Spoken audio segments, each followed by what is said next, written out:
আপনি কি কখনো ভেবেছেন যে হেলিকপ্টারের ইঞ্জিন যদি হঠাৎ করে বন্ধ হয়ে যায় তাহলে সে কি সরাসরি পাথরের মতো নিচে পড়ে যাবে?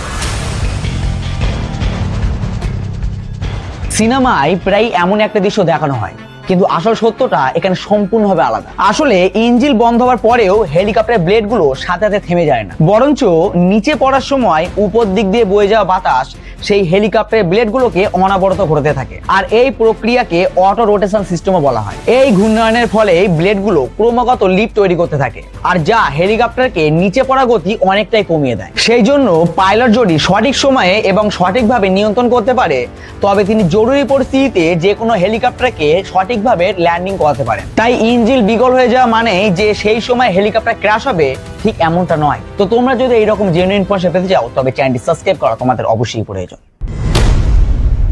দুনিয়ার সবচেয়ে বিপজ্জনক নিউক্লিয়ার নিক্ষেপকারী পাইলটকেও বেঁচে থাকার জন্য মাত্র 50% সুযোগ দেওয়া হয়েছিল।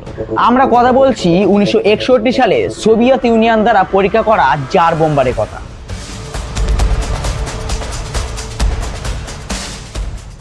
যা হিরোশিমায় ফেলা বোমের থেকে প্রায় 3300 গুণ বেশি শক্তিশালী ছিল। এই বোমাটা এতটা বিশাল ছিল যে এটিকে প্লেন থেকে ফেলার জন্য 800 কেজির একটি বিশাল প্যারাশুট বাঁধতে হয়েছিল, যাতে বিস্ফোরণের ঠিক আগেই পাইলট সেখান থেকে পালিয়ে যাওয়ার জন্য বেশ কিছু সময় পায়। এই বিস্ফোরণটি এতটা ভয়াবহ ছিল যে প্রায় 45 কিলোমিটার দূর পর্যন্ত পালিয়ে যাওয়া সেই পাইলটের প্লেনটিকেও সেই বিস্ফোরণের শকে বাতাসে প্রায় 3000 ফুট নিচে আছাড় মেরেছিল। এই একটি মাত্র বিস্ফোরণের শকে পুরো পৃথিবী টোটাল 3 চক্র কেটেছিল। তোমরা যদি এইরকম জেনুইন ইনফরমেশন পেতে চাও, তবে চ্যানেলটি সাবস্ক্রাইব করা তোমাদের অবশ্যই প্রয়োজন। সমুদ্রে হাঙর এত বেশি থাকা সত্ত্বেও তারা স্কুবা ড্রাইভারদের উপরে আক্রমণ করে না কেন? আসলে হাঙর মানুষকে তাদের প্রকৃতির শিকার বলে মনেই করে না। আর স্কুবা ড্রাইভারদের বড় অক্সিজেন ট্যাঙ্ক, বুদবুদ এবং অদ্ভুত শারীরিক গঠন তাই কোনো মাছ বা সিলের মতো দেখতেও লাগে না। তাই বেশিরভাগ হাঙর কেবল কৌতূহলবশত কাছে আসে এবং তারপরে দূরে চলে যায়।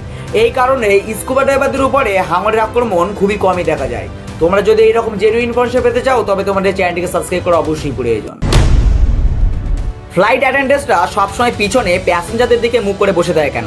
অনেকে মনে করে যে তারা হয়তো প্যাসেঞ্জারদেরকে নজরে রাখছে, কিন্তু আসল সত্যটা আরও বেশি ইন্টারেস্টিং। প্রকৃতপক্ষে তাদের এই ব্যাকওয়ার্ড ফেসিং সিট প্যাসেঞ্জারদের সিটের থেকে অনেক বেশি নিরাপদ, কারণ এমার্জেন্সি ল্যান্ডিং বা আচমকা জোরে ব্রেক কষার কারণে তাদের এই সিটটা খুবই তাড়াতাড়ি শককে অ্যাবজর্ব করতে পারে। এর ফলে ঘাড় বা স্পাইনাল ইনজুরির ঝুঁকি অনেকটাই কমে যায়, যাতে খারাপ পরিস্থিতিতেও এই ক্রু মেম্বাররা সাধারণ মানুষদেরকে সাহায্য করতে পারে। কিন্তু প্যাসেঞ্জারদের জন্য এয়ারলাইন সবসময় বেশি কমফোর্ট জোনকেই প্রিফার করে, কারণ বেশিরভাগই সাধারণ মানুষ সামনের দিকে বসে অভ্যস্ত। তাদেরকে হঠাৎ করে যদি উল্টো বসানো হয়, তাহলে তাদের বমি বমি ভাব হতে পারে। এই সমস্ত কারণে প্যাসেঞ্জারদের সিট সবসময় সামনের দিকে করে রাখা হয়। তোমরা যদি এরকম জেনুইন ইনফরমেশন পেতে চাও, তবে চ্যানেলটি সাবস্ক্রাইব করা তোমাদের অবশ্যই করে।